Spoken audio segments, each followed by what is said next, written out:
Want help to grow your business? Download Bryn, the world's first business advisor in your pocket. To find out more, visit bryn.ai or search the App Store today.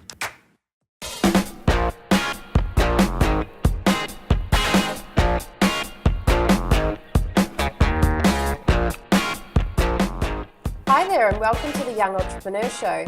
I'm your host, Yvette Adams. This is the show where we meet exceptional young people doing amazing things in business. And today I'm really excited to welcome on the show for the first time, not only an exceptional young entrepreneur, but also her dad. Welcome to the show, Harmony and Daryl Lovegrove. Hi Yvette, how are you going? Good, thank you. Great to have you guys. So you're Sydney based and you were telling me just before that you're about to celebrate a birthday.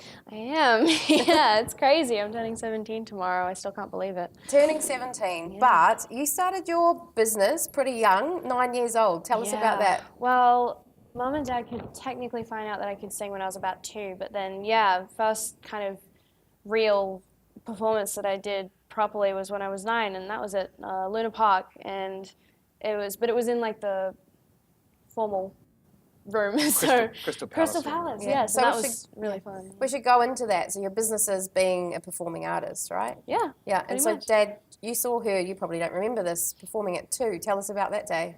Yeah, look, it was pretty apparent the very first 2 or 3 years of Harmony's life was pretty crazy for our family because I was setting up a corporate entertainment act called The Three Waiters all around the world. And so poor Harmony was dragged around from airport to airport to hotel in the first sort of two years of her life. And we kept her going by, in those days, those DVD players, portable ones. And Yeah. so she grew up with Disney movies. She had about 5 or 6 she'd always been back to. A certain Sound of one that you Music loved, and- Sound of Music? Is Sound as well, Exactly, yeah. all that those was one ones. of them that I grew up with. Yeah, and definitely Disney as well. Yeah. And I would go away for a few days. Like we were set up in Los Angeles, Marina Del Rey, and Harmony would be there with the mum, and I'd have to go away for 2 or 3 days. And I just noticed when she was about 18 months old to 2 years, I remember one specific afternoon I came back, and I sat down, and Harmony was sort of walking by that stage. It must have been just over 18 months of age.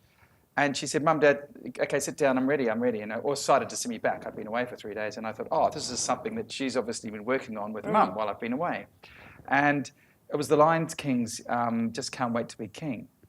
And I sat there, and the song started, and my jaw just dropped. I knew that she was really quite interesting the way she would hum along with tunes and tried to mouth the words and everything. She must have been more like 2 years old. And when she started, it was like, oh, wow, she's been working really hard with Andy, her mum, working on the song because... And then Mum said, I don't know anything about Well, it. yeah, and I sat there and she finished the song, and that 2-year-old, be my king, and me beware, it just not even half the syllables are there, but the tuning was there and the voice was there, and when she had choreography all done and everything, and I just turned to Andy and I said, wow, amazing job you've done with it. I can't believe it. How many hours had you spent with her? And she looked at me and went, no, I haven't done anything. She's just surprised Done me that just herself. then. And I just knew, okay, that was way beyond her years. And by the time she was 3 or 4, she was sort of singing like an 8 or 9-year-old. And I just knew that there's something about her is quite remarkable. And so I knew by the time she was 9, it was a big event, and I put her on it, and I knew she'd handle it really So well. it was like a talent quest or something? No, it was a bigger corporate event for the International Special Events Society Sydney chapter at the Crystal Palace, and it's about 200 of the events industry there, and I was emceeing it. And I said to them, listen, I've got my daughter who I think is going to surprise you all if you're looking for any entertainment ideas. And they said, okay, we'll give it a go. And she came on and blew everyone away. What did you sing at that, Harmony? We sang the prayer, and it was the first time we sang that? Yeah, so that was, I think that's... Oh, you did it together. It was a duo. Yeah, I think that was the only thing we did at the first one. It was just that, and I think there's still footage of it somewhere There is. online. It's got a lot of hits on. Yeah. How did you feel about your performance? I bet you'll never forget that. Yeah, well, because I was quite little, so I wasn't entirely sure what was going on, but I knew it was something like more than just going to school and doing maths homework. And then we got called for a few other gigs as well. Like some people saw us, and then we performed at like Make-A-Wish, and then we did duets, and it was kind of rolled from there by the sounds yeah, of it. it got really exciting. We just kept going. Yeah. So, what were the sort of steps you took to build your career? I mean, you can just keep doing it, but I'm sure there's been a lot of rehearsal and a lot of practice. What have you done to build all those skills? Because, for a while in the past, I was doing mainly gigs with Dad, and we learned about 3 or 4 songs, and then Dad would have one by himself, I'd have one by myself. So it was mainly learning those songs and the banter in between, that kind of thing. So it's changed throughout the years. But usually we always sing the prayer. So effectively, you're not dancing or a little? Or nope. It's just pure performance. No, I'd like to improve on my dancing, but so with Dad, it's just a singing thing. Yeah. Okay. Yeah. So now you're in your second to last year at school. Mm-hmm. How much time are you devoting to school versus building your career? Well, yeah, sometimes it's like hard to balance both. Because for a while in the past, I was doing the talent development project and School Spectacular, and usually that would go back and forth with school as well. So this year I am definitely trying to focus on school, and hopefully next year as well. But I do try and balance both at the same time. Yeah.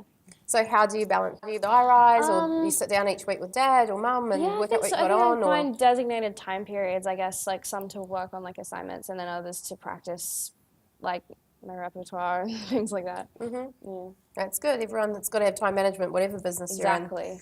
So what have you learned along the way from 9 to where you are today? You've still been on quite a journey, even though you've got a long journey to go. Definitely. I guess it's like, because it's been a big transition from since I was like 9, because it was something very different in my life that I wasn't used to, and now it's a part of my life. So I guess it's just kind of transitioning to like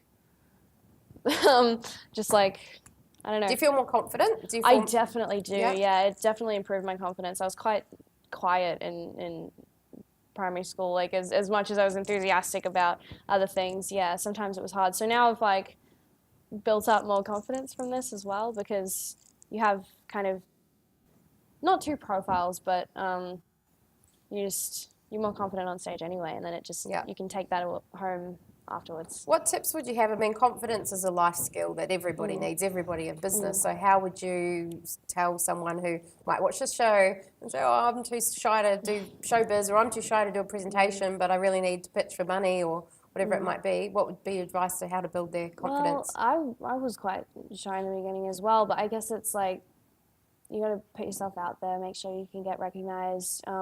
Just keep saying yes to things, because that's what we were doing a lot, is that, whenever we got a new, event or opportunity, it was like, yeah, we'll do it.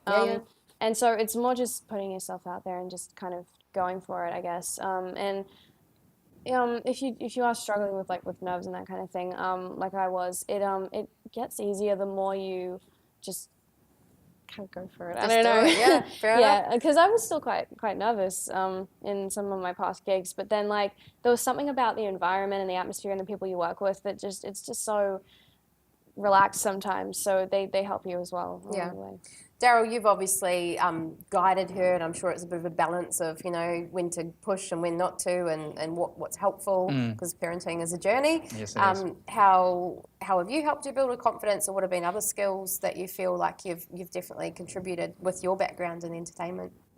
Andy and I, as her parents, we were luckily very much in agreement in the early years. We both wanted to give her a go, but not push her out there. Like we weren't show parents of anything. We were the typical entertainment couple who didn't want our children to be entertainers. Right. And but by the time she was 2 years old, that was completely out of the question. We just knew that was her natural calling. Or some genes, perhaps. Yeah, definitely. I didn't realise my husband before too. Absolutely, yeah, she was too. So that was really good. So we were able to sort of plan things together, and there wouldn't be much of a conflict there. Maybe to the extent of what time she might have to take off for a project or whatever. But I think that was a really big plus. If you can have the parents both agreeing with each other, then that takes a lot of pressure off what can be potentially fiery situation. I mean, if you've got one parent who says, "I just don't care. I don't care how talented they are. They can grow up and be a natural, a normal person." But if you've got both people steering the child in the same direction. And we just knew Harmony really wanted it. You know, she was one of those kids at home who always telling you to sit down because she's got a song ready for you. Okay. You know, and Pretty committed, never lost focus. Wants to take over, and sometimes we'd sit there and start joining, and she stopped. No, me. Yeah. You know, and so it's a wonderful. I can just imagine the lounge room with three probably extroverts. Oh, we're performers. a musical theatre kind of family. Sometimes they'd sing off key, so that's why I was like. Did he sing at the dinner table or? Yeah, she's got perfect pitch too. So she's quite hard on me when she thinks I'm not quite on. Okay, so she keeps you on your toes too. Yeah, sounds she like does. a good, mutually respectful relationship, which is great. So you've done some amazing stuff for your age, Harmony. You performed on the morning show last November. You've been on The Voice Kids, and you've had some amazing people say some amazing things about you. But first, those shows, like how did those opportunities come up? Was it you seeking them and promoting and marketing, or I think, people referred, or? Yeah, I think one of my mum's friends had known about School Spectacular, and so we were giving it a go. And I was only like, I was only about 11, 10, I think, really? 10 at the time, yeah. And sorry, and I just thought I'm way too young for this. It won't work, like, because I'd auditioned for a lot of musicals in the past, and I got turned down probably because of my dancing. But I'll work on that. And you know, I was auditioning, and I was thinking, yeah, that's okay. Like, this is just more experience. And then I got a call back, and I was like, oh, well, okay. And then I got in. So my first year of School Spectacular, which is now 7 years in a row, was when I was quite young. So I guess I got introduced to it when I was little-ish, and so that's what helps too. And then also because of that, I got approached by a talent development project, and so it's kind of they all linked do you feel up. they all kind of, is it exposure begets exposure? Would you I think say? so? Yeah, that's probably what it was. I think in the case of Harmony too, that to be fair, she was quite remarkable. And you could just tell, and everyone come up to us afterwards, well, we haven't seen a 10-year-old like that ever before, you know, and she was able to, Harmony's got two interesting personalities. At home, she is quite actually shy, or at school, but when on stage, she becomes this building.